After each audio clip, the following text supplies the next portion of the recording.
Hello, ako si Candice and I'm one of the volunteers from IMAD.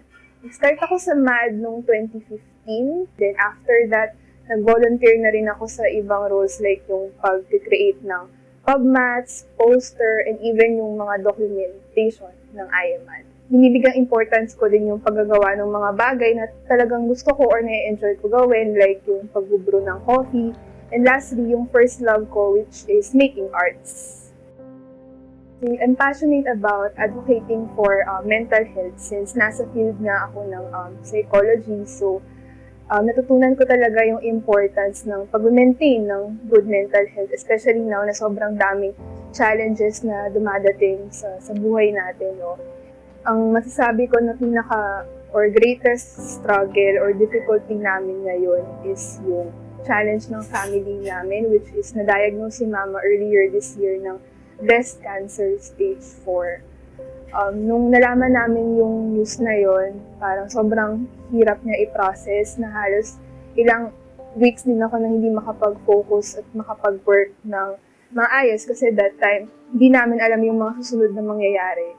I'm Catherine Baluyot po, mother ni Candice. I'm 54 years old.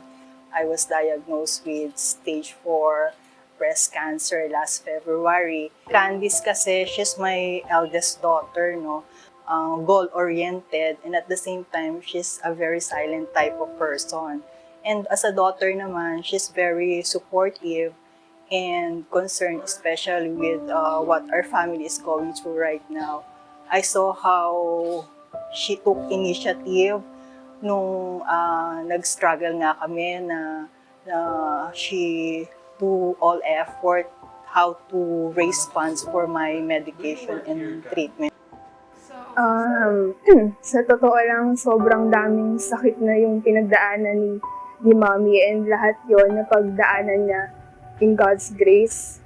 And ngayon, nakakatuwa lang kasi pag nakikita ko si Mama na sobrang strong and positive amidst all, parang yun din yung nagiging strength na pinagkukuhanan namin ng buong family namin. And kaya yun, dun kami nakakakuha ng lakas para lumaban din kasama siya. Yung yung passion niya sa arts, it really gives her confidence and nare-reduce din yung stress level niya.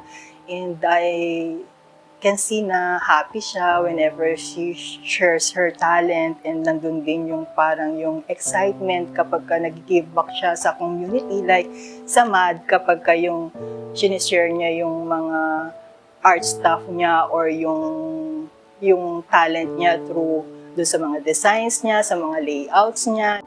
Lahat ng gagawin niya, i-give niya yung glory kay Lord. Para I think pagka yung ganun yung naging mindset niya, and syempre, yan din naman yung inaaral niya, I think I'm already okay na and ready na pagka sinabi ni Lord na my time has come. Ganun yun lang. Kasi syempre, as a mother, ang gusto natin maging okay lahat yung natin, yung mga anak natin. Lagi nating tandaan na yung mga pagsubok or challenges, parte yan ng buhay. No? Pero dapat rin natin malaman na sa lahat ng pagsubok na dadaan, hindi ka mag-isang lalaban. Laging may mga taong dadating at dadaan sa buhay mo para tulungan ka at samahan ka. Kaya padayon lang.